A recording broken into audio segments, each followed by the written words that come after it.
Today we have a very important guest, Pavan Kumar, who has been a very prominent lawyer in Hyderabad, especially in real estate. Let's say you purchased a property not belonging to the rightful owner. You'll have to turn to the east and do namaskar. There is nothing else that you can do. Some areas in Hyderabad that I would say, apart from zoning aside, generally prone to severe litigation. One would be towards Mechal. Then again, when you come towards the Vattanagulpalli, Gopanpalli. But having said that, there is a bit of a concern that arises because if somebody has encroached on a lake for a long duration of time and has received approvals and permissions to be able to construct and operate and gain from such business that he does there is obviously a system error in terms of how did he for so many years actually go through. There were times when there was forceful encroachment and overnight taking possession of lands. He has now stopped paying the rent and my lease has expired, and yet he wouldn't vacate the property. So generally in these kind of matters, the tenant who's in illegal possession gets the better end of the bargain. Now the tricky part is most people think that any property that belongs to my father or my grandfather is ancestral. Unfortunately, that's not the case. Even an unregistered will has equal amount of legality and evidentiary value. But not having a will, in my opinion, is not a very prudent thing. You ask anybody in the city, if he's not a lawyer, he'll say 100 rupee stamp paper.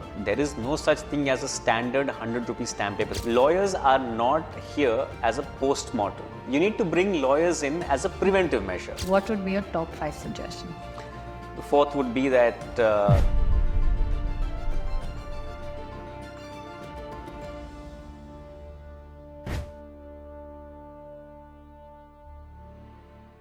Hi everyone. Today we have a very important guest, Pavan Kumar, who has been a very prominent lawyer in Hyderabad, especially in real estate. Thanks for coming today, Pavan. Thanks for taking out the time.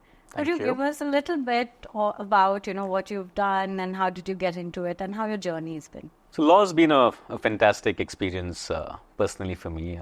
My grandfather was a judge, both maternal, paternal, and my father also was a lawyer.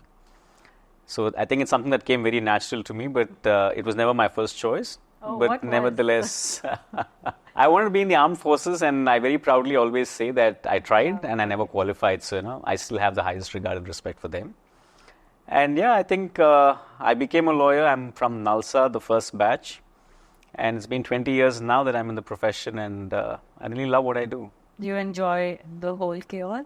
I don't find it much of a chaos. Oh, but that's good. Yes, I must say that I love the law, the interpretation, and the manner in which the law is interpreted. So I think I can't stay a day without looking into it. Today I'm going to cover a few topics, and I'm going to start with a basic question that I think everybody would want to ask, right? Or are facing currently. Why does it take so long for a property dispute?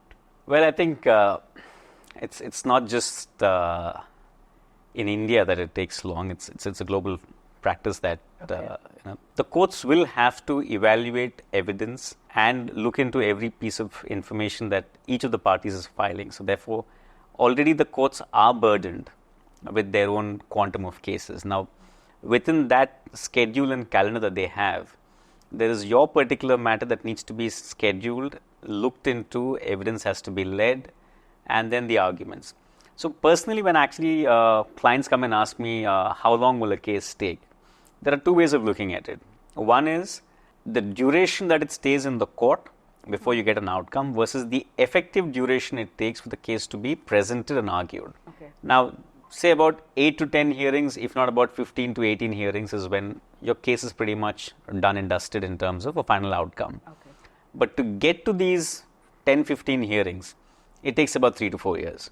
Okay. So that's why the process is long. But having said that, it's not to blame the courts or the judges. In every litigation, we need to keep in mind that there is one person who knows that his case is weak, and he's hoping to delay the matter as long as he can, hoping to settle, or just the time gets him another edge. Okay. So strategically, you will see that in every case, there is one party wanting an early resolution and another wanting to delay it as much as he can. Okay. So every trick in the book is used to frustrate the process. Okay. So when one party wants to delay, how does it benefit him? Why does he want to delay? He hopes for a settlement. Okay. So let's say it's an ancestral property, but there's been a partition and I know I don't have any claim over it. and I can't succeed in a court of law as well. But by going to court, I'm preventing the other person from not being able to sell the property, not being able to enjoy the benefits. Okay. So forcing upon a situation where he'll have to come to settle with me. So I am taking a last step measure, which I'm hoping that if he succumbs under the pressure, I get to benefit. Got it. Okay. So say suppose somebody is in that situation, right? How does one know who to approach and how to approach? Well, that's an easy answer because, today when you know who's a good doctor, who's a good, officer, and who's a good, chartered accountant, who does good reels like yourself. So, it's very easy to kind of know the market already has a reputation, people are known, and by their practice and experience, they're also slotted in terms of who's good at what. So, clients generally are much more informed these days, and they do come doing the research. So they obviously there are different types of lawyers who deal with certain cases, right?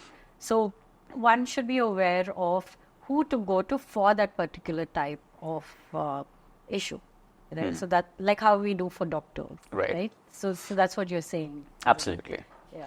So almost every lawyer will practice in more than one stream of law, whether it's corporate, commercial, litigation, real estate, or media, entertainment, and sports law, arbitration. So everyone has their niche and specialization. Some more generic, covering larger groups of practices, while some focusing purely on one sector. So in the real estate space, there are these known people. In the PMLA and the ED case, there are these known faces, which are the go-to as a first choice of preference. And there are also the others who may not be yet as the go-to, but definitely good in terms of their skill and ability. So can't take that away from them too. Suppose now I've shortlisted 2 lawyers that I want to approach and I know they have good reputation. But I think there's always this fear I'm going to think that, okay, maybe it's going to be very expensive. Maybe I can't afford it. It's a lost cause. I'm going to lose the case, right? So how should one approach it without any fear and, and looking at what costs can incur with the lawyer? So this is a very common question that we are faced on a daily basis. Now, I always say that it's very easy and quite mathematical in that sense. And I kind of, from my perspective, I put a 10% thumb rule to this. I say that in real estate especially, irrespective of what the scale and size it is, you need to have the appetite and the ability to kind of buffer in another 10% of the cost of the asset. As your cost of, whether you call it litigation, whether you call it the cost of protecting the property from any encroachments or whatever else it may be. And only get into purchasing a property if you're aware that that 10% is something that you can afford. But otherwise what happens is you will tend to naturally get a feeling that you're putting good money behind bad money without realizing how much to actually spend. Now let me give you an example. Now, say I bought a property worth ₹1 crore and now somebody else is making a claim on it. Now, it's fairly stupid on my part to invest about another 50 lakhs in trying to protect that property or defend the litigation on the property when the actual real estate value of the property is only 1 crore, right? Now, over the next couple of years, that can go to 1.2, 1.3 crores, but I've actually spent 1.5 crores now. So when I sell the property, which I bought for an investment, I'm effectively making a loss on my sale. So it's also quite mathematical to understand how much should you be spending on litigation, what is the value of it, and which therefore takes me to my natural suggestion sometimes to people to say that, if it's a smallish kind of a dispute, explore a mediation or a settlement and see how you can kind of resolve the matter without trying to procrastinate the issue for too long. But that may not really hold too good where the property values are too high. Like you talk about the prime city properties and others. Well, in any case, the properties are expensive and your 10% off that is also going to be fairly high. But yes. I think it depends on how much they want to win and whether it's worth it and what it means to them, because sometimes it's an emotional connect that one has and they don't mind putting in. A lot of times we've seen that these large families have taken their emotion over their practicality of business and ended up spending much more than what they probably should. At the end, only realizing and regretting that, had they resolved their interstate disputes much earlier, they would have still been left with something for the benefit. But then, like I said, sometimes it's difficult to argue practicality over emotion, but each one to themselves. I think with real estate, a lot of people have that emotional connect because it goes on for generations, right? Yeah. So Pavan, if you could share a few root causes of, possible disputes that could happen or, issues that could occur, different types and why it could happen, most common ones. Right. Just so the audience are aware that the different types that comes into picture. Right? Yeah. I think the first kind of dispute that normally arises is where there are two people claiming rights over the same property. Right. Now, this could be bifurcated further into either it's two people in the family who are claiming by virtue of inheritance or by ancestral or any other method that they want to call it. Second is a form where there are multiple sale deeds done over the same property without the knowledge of each other. So therefore, there are conflicting claims. Okay. Like I'm claiming the property through you as my vendor who sold it to me, and somebody else is claiming that they purchased from somebody else with the same property. Now, apart from these, there will be issues with regard to, is this government land? Is the government assigned this to somebody? Okay. Has the assignee the right to sell this? If he has, when did the right accrue and has he sold it prior or thereafter? Okay. Are these Inam lands? Are these different classifications of lands? And so there are a whole host of issues. When you're looking at purchasing a property, I think the first and foremost thing that anybody must do is, I think the base is you should do an encumbrance check. So in fact, one of the common misnomers is when people go to the sub-registrar office and they check for an encumbrance certificate. Now also called the EC, which is the encumbrance certificate. Right. Yeah. What it's supposed to show is whose property is registered in whose name. I think you get a list of, correct, number of owners. And yeah, so there's an encumbrance statement which shows how many hands it has changed, and then an encumbrance search report which shows currently the property is registered in whose name. Okay. Generally what happens is that I enter I'm trying to purchase your property, so I enter your details and it says nil. Okay. And the moment it says nil, I as a purchaser will think, oh, there is no encumbrance on the property. But that's a misnomer, right? That's a problem in the system, because what the NIL means is that no information is found. Okay. Because every property owned by anybody will have an entry, and if correctly entered, will have to at least reflect that person's name. Okay. So that's something that most people think that a nil entry in the encumbrance means that there is no encumbrance. And what encumbrance actually means is, if the property is owned by me, is there a charge or is there a mortgage that I have created in favor of another bank or another lender? Okay. So that's the way to kind of you start checking. Then there is the Dharani right now. Before the Dharani, there used to be the MRO's office and the RDO, where you can check all the pahanis and all the details of the revenue entries. Okay. There are the passbooks and the title deeds which are mandatorily maintained. You have to also check with the collector's office if it's urban properties to see what it is. Now, a lot of people do not really check the municipal plans and the GHMC maps. Okay. Is that available? Yeah, they are available for a price at the GHMC office. In fact, the roads keep getting aligned, they keep getting laid, realigned, and everything keeps happening. Now, what happens is you see that a lot of people end up kind of purchasing land which is earmarked for acquisition by the government for laying a road. Okay. I feel bad for them, because a lot of times people have come, purchased, and a month later a notification has come, and they're like, but the guy sold it to me. I'm like, he knew, he sold at a good price, he exited, now you're left with it. Okay. Well, in land acquisition, you still get some benefit. There is a way for the buyer to find out that this proposal has gone out. There is a way for the buyer to find out. The records are available with some. If you engage a good lawyer who can actually go to all these places and do a proper diligence, he will be able to identify an earmark. I can tell you for a fact that 100% no one can confirm, because that's still, there will be that bit of an element of surprise that something is missed out, because it's the record keeping of the documents may not be the best.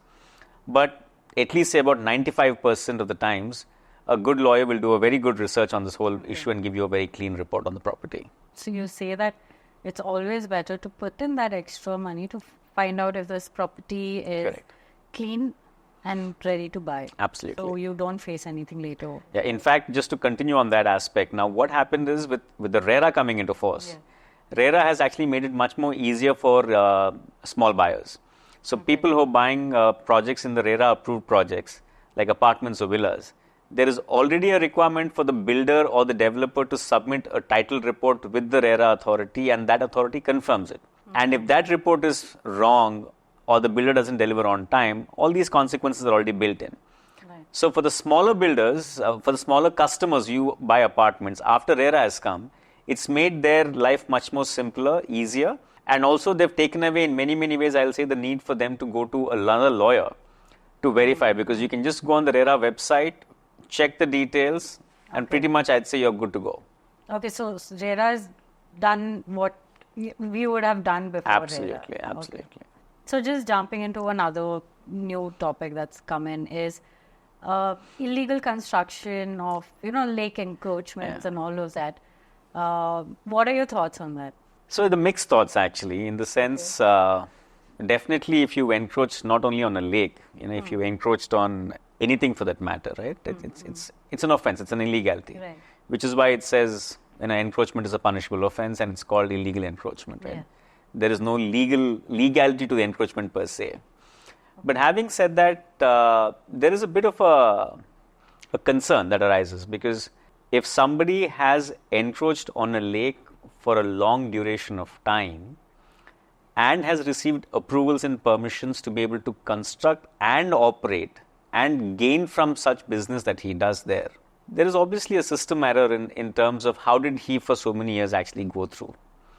Or, and that's why I say I'm not sure, or is it that what he had done was right, that the permissions were actually legally issued and there was no problem, and there is something wrong with the system now in terms of realigning the boundaries and saying that what was done then was wrong.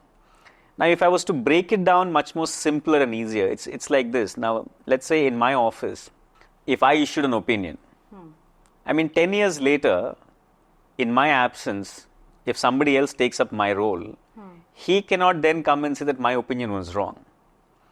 And even if he does, and there's nothing wrong in him saying so, but then even if he does, then the question is, what is the sanctity to this particular office and this authority who's saying what is right and wrong? Right. So, in effect, what has happened is the concern in the minds of the public as such is, it's a fantastic thing, lakes are being cleaned up, so drainages won't get jammed and therefore the city won't flood. I appreciate everything. But then again, what about the fact that the same authority who a couple of years back said that this was right is now saying this is not right? So is there a chance that somebody else later in the future who will then come into this position will say, no, this was not right? So how do you keep going around with this? So are you saying that officially there's a change in law, or it has been what it is? There's no change. So the point is, at least I'm not able to answer that question, because the law says that lakes cannot be encroached upon. There is an FTL and there is a buffer. Okay. Now, there were markings that were done during the Nizam's era, and thereafter subsequently many, many years, Right. there have always been markings done. Now, today we say that those markings are not correct and the other markings are there which were never made available to the people. Now, at least I would expect that the due process of law would require that if I have encroached, I be given the notice, my response is taken, and then I'm given an eviction notice, and if I don't, then to demolish, right? But then again, the fact is, I will end up going to a court of law, taking a stay, and that the first question of yours, how long should we wait? Yes, So should the city get flooded? So like I said, that's why I'm not able to answer this question correctly. But if I was to juxtapose this, right? If I took your property on lease, Right. and the lease expired, and I didn't vacate the lease, will you be in a position to come and just throw me out of the property? I don't think so. Then how are you able to throw me out now just because you're giving it the tag of a lake? You made it very easy for us to understand. So I think subjective. It is. Yeah. See, at the end of the day, Yeah. in law, as they say, justice must not only be done, it must appear to be done. Right? And that again ties up with the fact that why does it take so many years for the legal system? Right. Because the court is trying to make you understand that I'm not deciding in a hurry. I've gone through all the papers, applied my mind, and therefore I feel that this is right and this is wrong. Right? So similarly, when you're demolishing or granting a permission, you need to kind of make the person feel that he had a fair chance. Principles of natural justice. Right. He was given an opportunity to represent his case as to why the notice was not proper, why he is not encroached. and yet come to your finding and then kind of take appropriate action. That's what the law stipulates, and that's what the law says. Right. Today, the law is still saying the same, but the law implementing agencies are acting a little more aggressively and maybe in some senses contrary to what the law says. Right. Okay. But then again, when you attach the public purpose policy behind it to say that in the larger good, then I have nothing to say. So, Pavan, what happens? Say there's illegal construction. How do we check if it's an illegal construction or not? Does a registration even happen? Can you do a registration for a property like that? So, let's break it up into two. Okay. First, for a construction to be there needs to be a land. Right. So, the land is already registered. Okay, yeah. So, there is no separate registration for a construction. What is required is a building permit. Okay. So, any person who is going to construct a building, whether it is the GHMC or the HMDA, he has to first go and make an application saying that the size of my plot is this much, and I will be by the guidelines and the norms be able to construct so much of square foot and grant me a permission. The government will then issue a permit, which is called the building permit, under which he has to pay the fees, and only then can he commence the construction on the property. More interestingly, once he finishes the construction, he has to also submit what's called a completion certificate and get an occupancy certificate. Okay. Unless there is an occupancy certificate for the property, the law says you cannot occupy the space. Okay. Now, all of these are controlled and monitored by the government very closely. So, when you talk about an illegal construction, the first question that you need to ask anybody is, do you have an occupancy certificate? If they can't give you an occupancy certificate, at least you must ask for a building permit. If that is also not there, it is an illegal construction. At least it's a construction without the due permission authorization. Okay. Some kinds of constructions, however, though without a permit, if they are within the permissible standards of what the law prescribes by virtue of certain GOs, you can, subsequent to the completion, also apply for a regularization of the construction by saying that while I have not obtained the permission at the time of construction, but please inspect my building, it's in line with all the norms and the setbacks, and now grant me the permission with a penalty, which will be levied, and then they will still kind of give you an occupancy certificate. Okay. So, the process of checking for an illegal construction is fairly straightforward in that sense. Also, interestingly, when you get a building permit, you have to mortgage a portion, about 10% of the total built up area, in favor of the government as security for the due performance of your obligations. So, let us say the permission says you have to build 1 lakh square feet. You have to mortgage 10% of it so that you don't build more than 1 lakh or less, or deviate from the plans that have been approved. Because if you deviate, this property that's mortgaged will then become the government's, and there are several consequences around that. So, when you say that part of it becomes government's, right? How does it work? Say if it's an apartment and 10%, how does it work? So, flat number 102, 201, 302, these get mortgaged in favor of the government. Okay. So, when you finish the construction and you submit to the government a completion certificate, they come and inspect. And if they find that the construction is in compliance with their specifications, they release the mortgage to you. Okay. So, let's take a situation where let's say in an apartment, 3 flats have been mortgaged with the government, and then the builder has deviated substantially. Now, these 3 flats will then, for all purposes, remain under the charge and security of the government. Okay. And the government will still have the option to then say that construction was not validly done or improperly done, and therefore to kind of reconstruct, break it down, and all those consequences. Oh, okay. You have apartments, they have construction permit for 4 floors. Right. But they've built, say, 5 or 6. So, what happens to someone who wants to buy the an apartment on the 5th floor or the 6th? So, he is purchasing into an illegal construction on the face of it.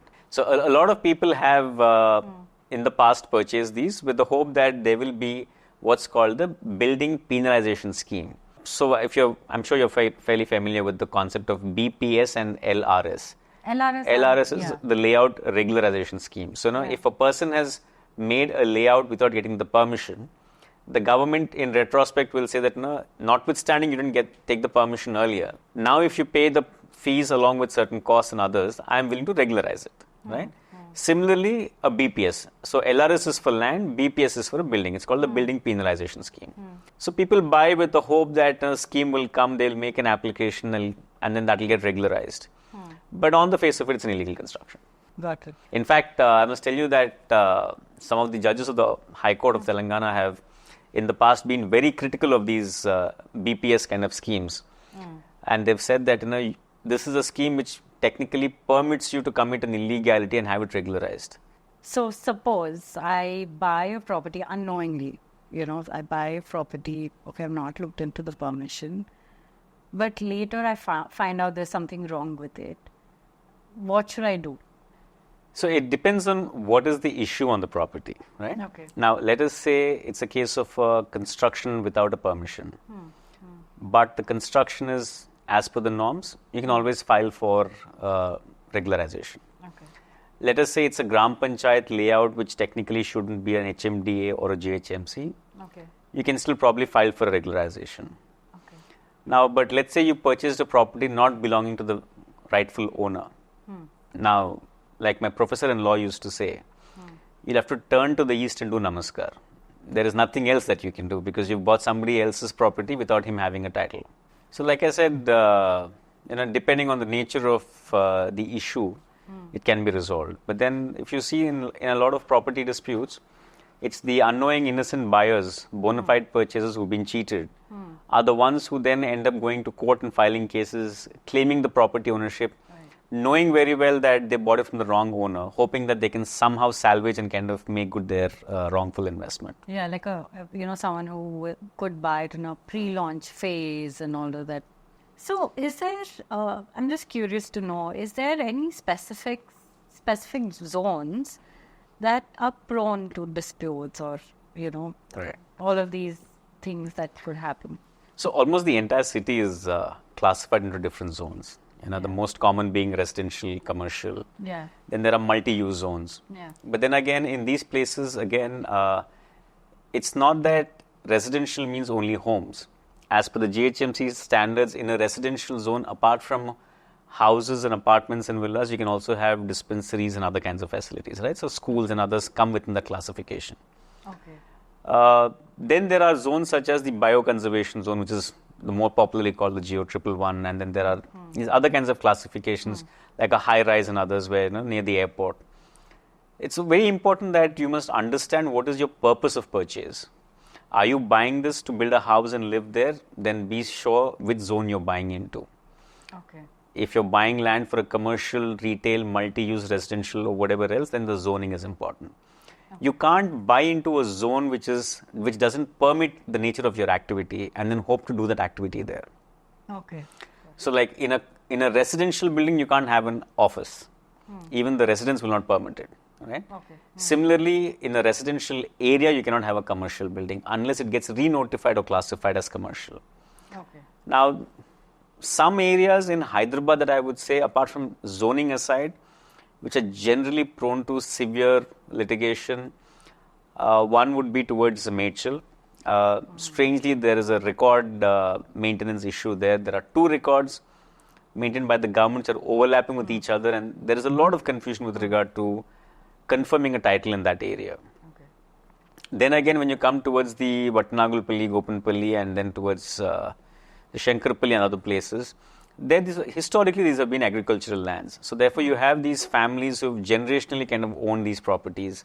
So there, as much as we know who the owner is and who is in cultivation, they also have their families, and it's important to kind of ensure that their rights under law are also acquired. So if my grandfather's property came down to my father, then to me, and therefore it's been generational. As per the succession laws, the children, the spouse, and everyone else will have certain rights over it. The male child, the girl child, and everyone else. So when you don't acquire the title from all of them, you end up risking and then taking a chance with some legal heir at some point in time in the future coming and saying, but I never transferred my right over the property. So my right still survives and claim. So now I want to talk about, a very small topic, but I think the most discussed one, at least maybe not recently, but it was a common discussion during my grandfather's time, right? And when we were around, this is something which was commonly spoken about, Kabza, right? So what happens in that situation? Someone's trying to claim your, say, land, most commonly land. What does one do? So like you rightly said, no? So Kabza in that sense is a very age-old in that sense, considering there were times when there was forceful encroachment and overnight taking possession of lands. And that was only possible during those times when there was so much lesser ability of information flow or immediate action being taken. In today's day and age, at least I haven't come across any such cases where overnight certain lands have been taken over between at least two private parties. Right. Now, fundamentally, when someone claims the land to be someone else's, right, and they try to encroach upon it. So, Kabza is another thing in terms of forcefully taking possession. So, let's say you try to kind of throw me out of my property by taking possession of my property. I can either resist that by going to the police and telling them that they can't dispossess me without the due process, which is either a court order directing me to vacate the property because it's not mine, or I can also go to the court and get an order of a stay or a status quo to be maintained, saying that my possession and enjoyment should not be interfered with. Now, in most cases, what will happen is you will first go to the police, and they will generally say that this is a civil matter because the courts have very heavily said the police should not involve in land and civil matters. So they will generally say, we cannot involve in these matters unless someone's coming with about 10-15 people and trying to forcefully kind of with aggression do something. Okay, I didn't know this, that they're not. Yeah, so the police is not supposed to interfere in civil matters. Now, what's a civil matter is anything with regard to a property claim or a dispute. So let's say I'm trying to claim that this property belongs to me and you're currently living in that property. The police cannot come and then help me take possession and throw you out, and vice versa. So they have to only say, let the court decide, and whatever the court decides, they will then execute that through a court order, but they cannot take action for themselves. Okay. So going to the police and then going to the court, getting a stay order and kind of protecting your possession enjoyment is what you should do. Say it's your property and someone else has claimed it and it's living there, right? It's not a property where you actively stay. It's another property. It's an apartment or anything. What if, they get a stay order? Yeah. What do you do in that case?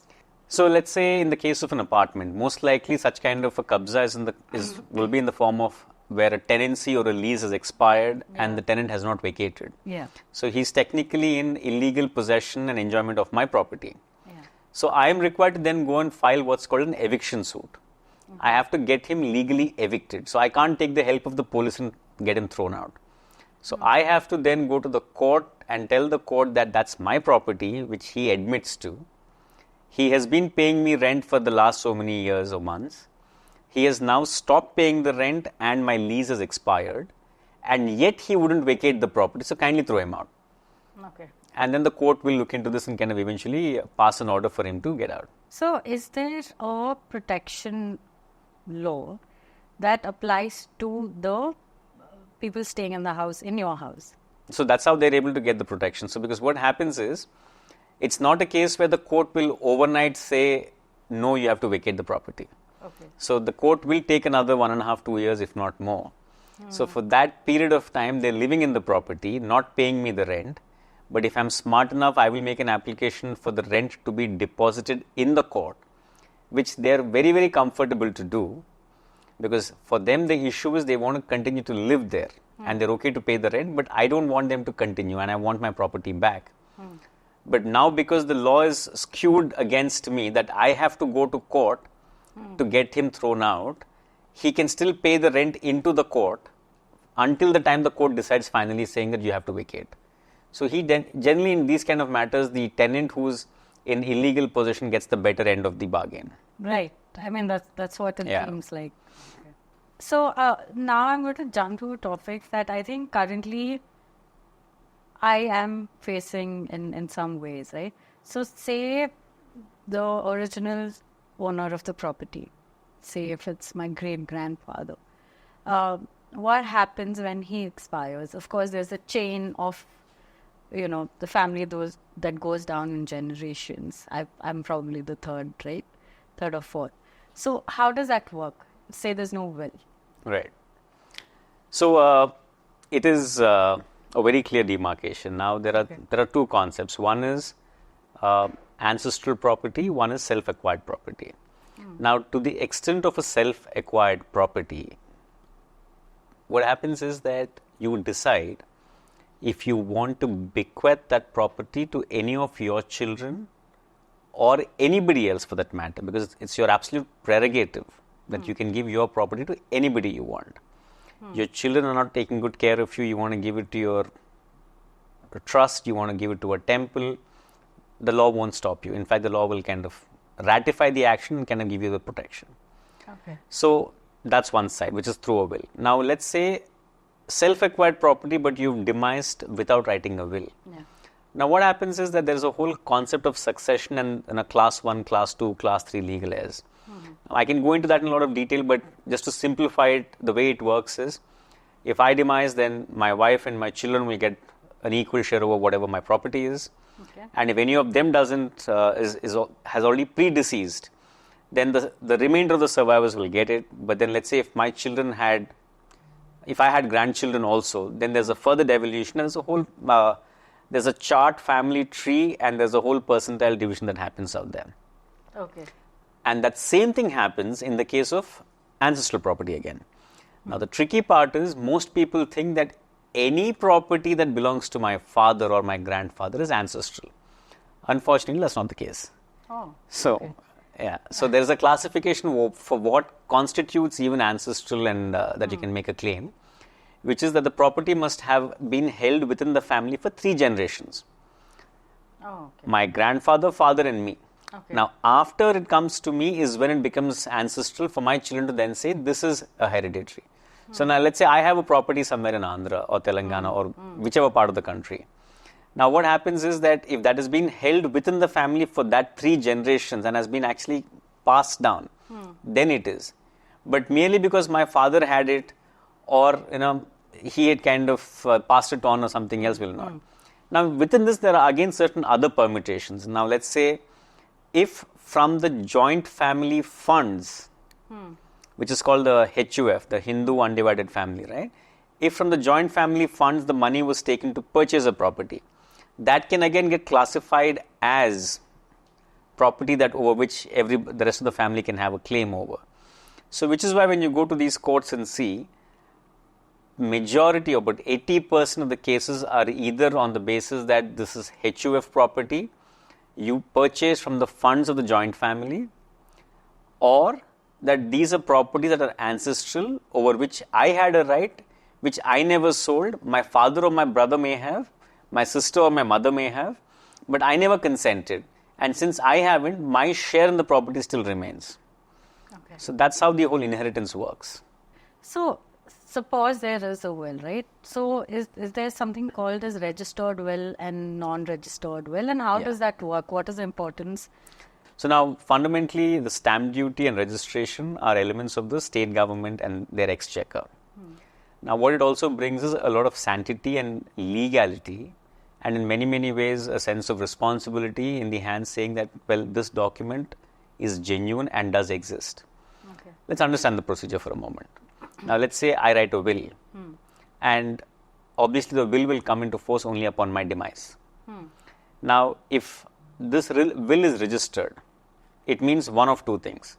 Either I went to the registration office and put my thumb impression and they took my photograph and they registered it, or the registrar came to my home when I was alive and registered the document in the same process. Now, once I am no more, a piece of paper which shows that I've written something and put my thumb impression or a signature versus a registered document, you tell me, what would you feel more comfortable looking at? Registered, but say for a moment he had to do it because of circumstances where he had to write it in this circumstantial, right? Absolutely. I agree that, of course, registered will is going to hold more value, but non-registered will it not act as a supporting document to whatever you're claiming. Yeah. So, firstly, let me clarify that except in the case of a will, every other case a registered document precedes. But in the case of a will, even an unregistered will has equal amount of legality and evidentiary value.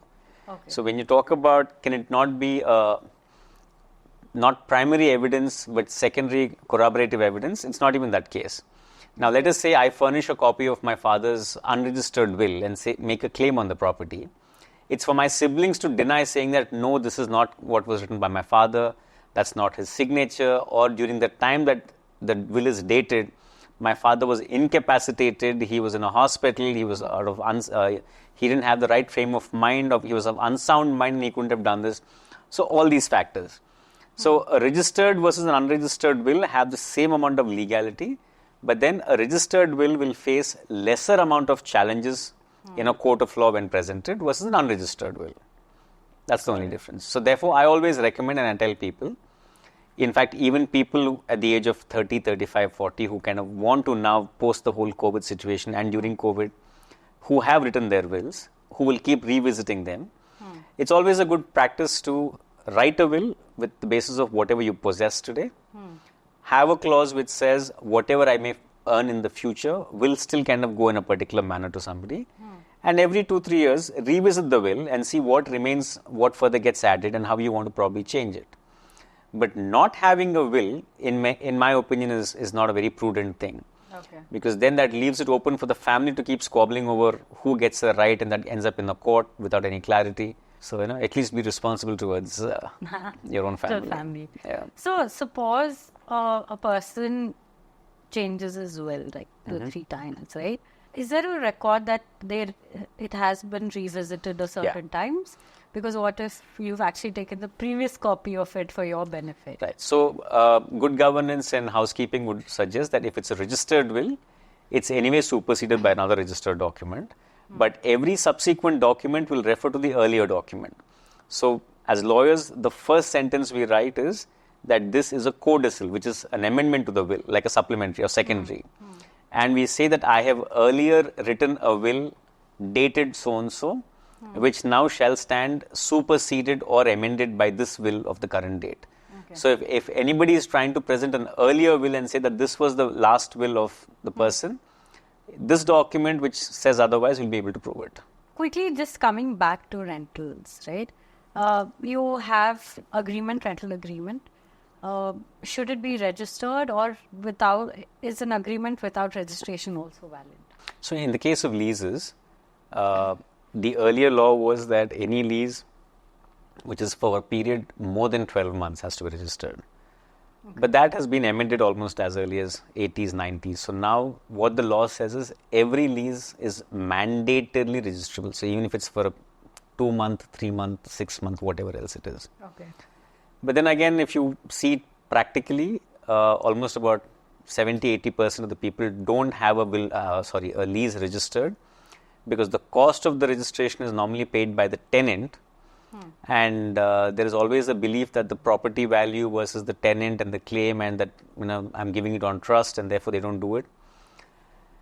And also, there is a lot that goes into going to a registration office, both parties signing, registering it. So people tend to kind of skip that exercise, and that's when it goes into a lot of other issues in terms of it not being registered, and therefore what is the evidentiary value of it. A collateral and everything else. So my advice to clients has always been, you should be better safe than sorry, right? So might as well make that effort on one day and go to the registration office, then come to the court 10 times to kind of get the tenant vacated. Yeah. So yeah. So you're saying that the agreement without registration is not valid? Valid, but then in a court of law in terms of admissibility. Okay. So there is a difference between validity and admissibility. Okay. So the document is valid but inadmissible as evidence, as primary evidence in a court of law. So to make it admissible, then you have to again go back and have the document registered. There's a section 17 and 718 of the Registration Act. There's a whole procedure. So, I think so in fact, not just registration, even stamp duty. So if the document is deficiently stamped, like you ask anybody in the city, if he's not a lawyer, he'll say 100 rupee stamp paper. But there is no such thing as a standard 100 rupee stamp paper. There is a Stamp Act, It's a state legislation. Now, what the state says is, if it is a lease, it is a percentage of the annual average lease rental. If it's a conveyance, like a sale deed, it is some 6.5%. If it is a gift within the family relation, then it's only a 1%. And then if it is any other agreement not being a conveyance, then it's probably a 20 rupees. So there are multiple criteria, but the thumb rule everybody goes by is like, like how, take a dolo for anything and everything, 100 rupees stamp paper for everything legal. Yeah, I was under that impression. Yeah. But I think that, people skip a lot of things for convenience, and which could lead to a lot of trouble later. Absolutely. Right? So like, I always say, I am a doctor's delight. So I kind of procrastinate my problems until I get to a stage of being admitted. Yeah. And then I expect like an overnight relief, because I'm like, I take a tablet and I expect like a magic relief on that. Yeah. But then as somebody who's in the profession, who understands the attention to the detail and the fact that, lawyers are not here as a post-mortem, right? We're not supposed to step in after you've got into the dispute. You need to bring lawyers in as a preventive measure. So before you decide to do a transaction, consult your lawyer. Let them advise you, and then do it in the right way, so that I'm not saying that will prevent litigation, but at least the chances of it will come down substantially.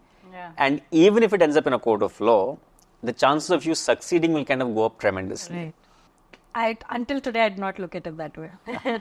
So you've emphasized on, like how we should consider lawyers as a preventive measure first, and not come back later and expect magic overnight, right? So you tell me, what kind of a lawyer are you, right? Right. Specialization in that sense. So specialization apart, while I do a lot of ED, CBI, real estate and everything else, but see, generally we kind of call ourselves transactional lawyers.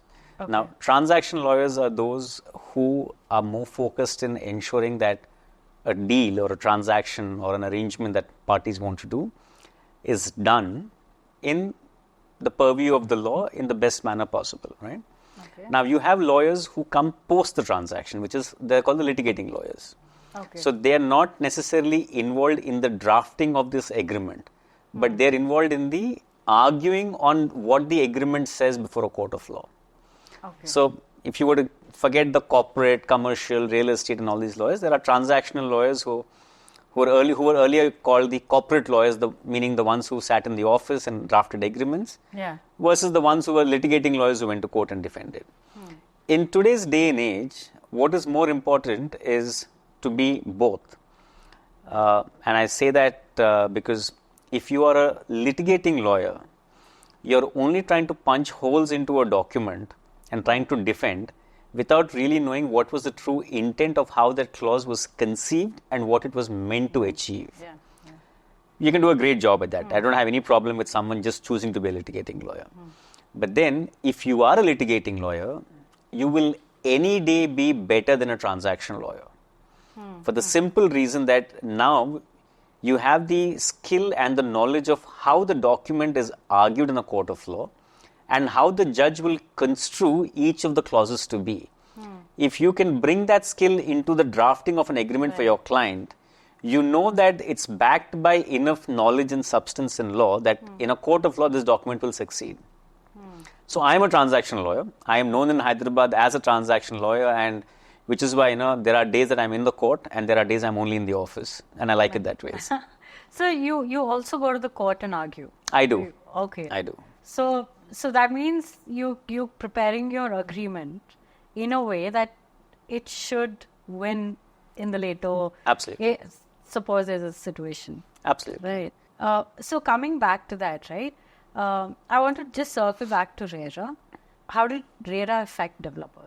Yeah. So, in fact, when RERA did come in, there was a bit of uncertainty around developers and the authority and general common men as well, common people, in terms of what was the objective and purpose. But if you really look into it, what RERA actually does is regulates a rather unregulated sector in that sense. Well, I'm not calling real estate unregulated in that sense, because you need to understand that land and buying land and selling land don't really have any regulations per se. You can buy land, I can buy land. We don't need a degree, qualification or whatever else to actually go and do it. But we need to have the ability to kind of identify and get the legality cleared. So as long as you have the money, there is a lawyer out there, there is a consultant out there who will help you identify the risk, identify the diligence, get the compliances done, and you can just go put your thumb impression, take a photograph, and then you're done. So money is key for real estate. But once RERA came in, it brought about a lot of accountability. Accountability to the extent that they said, now I am an authority, and if you are a developer, and if you're doing a project, you're taking a very big risk with people's monies, because their hard-earned money is now going to be invested in you. And if you turn out to be a fly-by-night operator, then what happens to them? Now the government can't constantly keep coming and bailing people out. Right. So now what the RERA concept is, if I simplify it, is as follows. I am the authority, you're the developer, you want to do a project, come to me.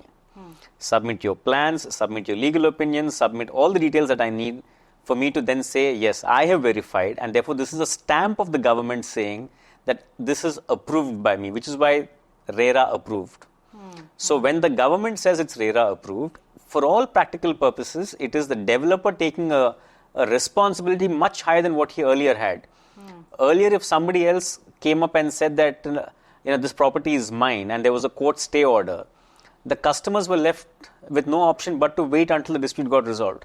But today, what RERA does is gives the customer the option to go back to the builder and say, hey, listen, I bought on the basis of it being approved by RERA and you gave a legal opinion.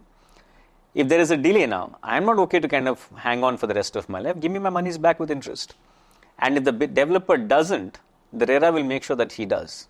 Or there's a penalty or some amount that he can give to whoever is facing it. And not only that, what RERA also does, it creates a concept of an 70-30 kind of a bifurcation. So earlier what could happen is that as a builder, I could have gone, taken 100 rupees from the market, trying to sell this project, but used 70% of that money to buy another land because I want to kind of hedge and I don't want to lose opportunities. RERA doesn't let that happen. So now it makes sure that if I am taking money from you for this project, it is used for this. It is used for this project. So the chances of default and delay are not much. Also, when it goes into the escrow accounts, that the money has to be parked in. So tomorrow, for whatever reason, if you cannot perform, at least the bank account is not like a negative or a zero. And there is still some funds available for someone else or the government to step in to complete it. So personally, I feel that, if we don't talk about the flip sides of the smaller other issues that are there, but RERA is definitely a welcome move from the government, and it's doing more good than it was expected to. So our developers, some of them might not be very delighted about it, but do they feel, as a common community, do they feel that it's a good thing and it's easier to sell now? Now they do, because now they realize that if it's RERA approved, then it's also easier to market and sell. So customers also become so knowledgeable and informed at this point that if you had the option between a RERA approved versus an unapproved, you also will think twice, saying that where is your money being saved. So almost everyone is leading towards RERA registrations and approvals for better visibility and marketing. Another loophole, if I want to understand if it is, I bought the property in pre-launch. RERA hasn't come in yet. On trust basis, I've bought the property. Right. However, he hasn't delivered. And after a few months, RERA has come in. And he's not delivered, right? Am I still eligible to go to RERA and complain? Yeah. Because there is no concept of pre-launch. Yeah, correct. All of these are nomenclatures that we create so as to kind of say that this is not a sale but more of an offer. This is not in terms of RERA kind of a sale and everything else, but there's no such concept. Now simply put, what RERA says, see, if I was to, let's say, what is a pre-sale or a pre-launch? Basically, before the launch of the project, with all the approvals, I'm trying to say I'm at a discounted price. I'm raising some monies. So what am I actually offering you? I've taken your money, say a 8,000 rupee per SFT square feet apartment. I've taken at 4,000 rupees from you. What is the nature of the money that you've paid me? Is it for purchasing the apartment or what is it? Purchasing. Then RERA. So whatever nomenclature you want to give it, you want to call it pre-sale, pre-launch, whatever else it is, it can't be done. Yes, what you can, and there are ways of doing, and I can always take a loan from you as a convertible loan. So I can take your money and say that for the project, I'm taking your loan with an option that I'm converting your loan into an apartment once I get all my permissions and built up is there. That I can do, because RERA doesn't stop me from borrowing money. It stopped me from misutilizing it. So I can actually, as much as I can take money from a bank or an institution to kind of build the project, I can also take money from individuals, and I can secure that loan by saying that, once I get my permissions, in lieu of this money, I'm either going to give you an apartment or I'm going to give you an interest along this money with an option that you will have, and then you can structure these. That again is a loophole, but that is better than this pre-launch kind of a system. Okay, because transaction has actually happened before any permissions has come in. Right? Correct. So is there a way, I know a lot of now brochures have the RERA number on it, but suppose it doesn't, where can I go and check? Their website. Everything is there. So the RERA website is very comprehensive in detail, and from knowing which agents are registered to which project of which builder is registered, and what is the stages of development progress, what's happening, the authority details, almost everything is there. Okay. So your one-stop shop to check. So like I said, earlier we used to kind of run around sub-registrar's offices. Now what we do is we do what we call the preliminary due diligence, right? So we do a three-way check, which is 1, online sub-registrar for an EC, 2, we check the RERA website, and 3, we check the Dharani. So that these 3 will throw up like 80% of the red flags, if any. So when you come to me and say you're buying somebody else's property, some X's property, if the X's name is reflected in all of these 3 sites, I'm 80% convinced that the title is clear. Now I'll need to go deeper into the remaining of the documents to say whether X has actually acquired it correctly or not. But otherwise, it's fairly straightforward. So that's amazing. Actually, to cover 80% of red flags is a good decent, because I think that we could have done only 10 or 20 online before, right? True. So that's a good thing. Overall, I think it's a RERA coming in and all of that has been a good thing to come for, especially for consumers, right? Especially for Hyderabad. So we need to also kind of see that these facilities are not available for all states. Right. Yeah. While RERA is, but then your Dharani is not applicable in all other states. So is the case in our online sub-registrar verifications. So when I talk specifically about 80% comfort to the buyer and to the customer and to the seller and to the lawyer, so the ecosystem in Hyderabad, which has digitized all these records, has actually helped make ease of business in that sense much more easier, especially for real estate now. And with the new changes that are being made to the Dharani portal and everything else, I'm quite bullish and positive that it's not too far that, like in the foreign countries where you will have a certificate of title and that's the end all and be all. That stage can be achieved. I'm not saying will be achieved immediately, but definitely can be in a couple of years. We're on our way there. We're definitely on our way there. Right. So if you had to give 3 suggestions, or say 5, to our audience out there, what would be your top 5 suggestions? Well, the 5th would definitely be go to the lawyer. Don't ignore the lawyer at the time of purchase, and don't keep running behind them after you're coming to the problem. The 4th would be that don't just buy a property and leave it vacant. Make sure that you keep visiting the property and you're constantly monitoring. Do all the checks in terms of the mutations, getting the permissions, having a security and everything else. In case of urban properties, I would also say if the property is just lying vacant and you're not able to lease it, at least take a loan on the property. Okay. Secure it with the bank, so you're kind of making sure, double check everything is clear. Okay. Monetizing the asset also is quite fairly important in that sense. And then definitely zoning and regulation is very important, which none of the people out there are really looking into, right? Right, yeah. So 80% of the population is buying apartments in locations of their convenience where the projects are available. But if you're buying, and that's perfectly fine, because then the builder is doing all your responsibility and he's constructing with the approvals in a place and you can just go simply pick where you want to live. But if you're buying land, do check the GHMC, do check the maps, zoning, the classification of the land, the purpose, objective. Don't want to kind of be buying into certain lands that tomorrow you will going to lose to a government acquisition. Right? And lastly, like I always say, the 10% thumb rule. You need to make sure that if buying property is one part of it, maintaining the property and continuing to keep it is the later part. So financially, you need to make sure that you do have that kind of an ability to not only just own it, but also safeguard it. Right. I think, Pavan, you've given me a lot of insights that I wasn't aware of, right? How to look at it. I look at it differently now, and a new perspective to how to approach things, suppose there's an issue, right? And I think the best thing I've learned from you today is how you gave me the doctor's example and have that as a precautionary measure, because, it's always better to be safe than sorry, right? And yeah, I've had some great takeaways. I'm sure the audience have it too. And I really, really appreciate your time here. And I've had a great chat. And I think there's a lot of insights that I've gotten and very, very useful.